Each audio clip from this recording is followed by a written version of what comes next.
Hello, my name is Reece Wood, and I will be arguing against advocacy for the right to repair within the US. To begin, my opponent mentioned several points that I would like to address directly.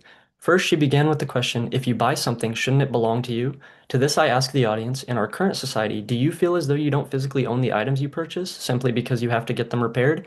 I, for one, can proudly say that despite this fact, I do own an iPhone and several other electronics that are indeed my personal belongings. So let me be clear. There is no threat to your freedom by requiring manufacturers to repair devices for you. Second, the affirmative stated that and provided a quote for the claim that the current system traps consumers, effectively hiking costs for repairs and ushering in a feeling of inequality because of it. I don't believe this to be true. According to Louis Yang, an assistant professor at the University of California, when the right to repair legislation is introduced, independent repair costs start to fall, and manufacturers are likely to lower the prices of their new products in order to entice customers away from the repair option. However, a continual price cut would eventually leave the profit margin too thin, and if independent repair were widely available, products would have a longer lifespan, which makes them more valuable, and manufacturers would have the incentive to take advantage of this increased value. This clearly highlights an issue that the affirmative failed to address in their argument for equality, as those that they claim cannot afford the repairs now would not be able to afford new devices should this legislation pass. Thirdly, the affirmative argued that the current system creates harm for major industries, particularly in the farming sector, where professionals are losing upward of $4.2 billion annually. While I agree that this is a huge concern and that our farmers are necessary, it is most certainly not the blame of a lack of right to repair legislation. According to Jessica Weston, over the past few years, proponents of right to repair have been pushing the idea that farmers cannot fix their equipment without access to the machine's software and code. The reality, Geik says, is farmers who own modern equipment can make 95% of repairs on their own, but that fact hasn't stopped more than a dozen states from considering legislation that would allow unrestricted access to the code. Not only could this affect the machine's warranty, violate emissions laws, and accelerate engine wear, but it could also lead to physical risk for these farmers.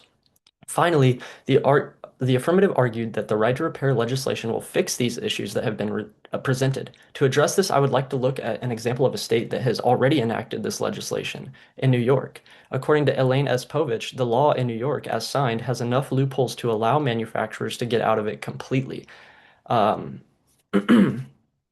There's no goodwill there that would lead me to believe that they would not try to weasel their way out of it. This blatantly shows that although right to repair legislation has been pursued already to remedy these issues, several catalysts exist that determine whether or not it can be effective. It's not just the existence of the law. Alongside this, the claim that right to repair decreases the production of harmful e-waste is flawed. Not only was no evidence provided by the affirmative to support this, but I would like to point to evidence of the opposite. In fact, Louis Yang, the assistant professor at the University of California, claims that even though people might buy fewer new products, easier repair could lead more consumers to use old energy efficient products, resulting in a higher energy inefficient products, sorry, resulting in higher environmental impact. The worst case scenario could occur for products that have high environmental impact when they are in use, such as cars, trucks, refrigerators, or other major appliances.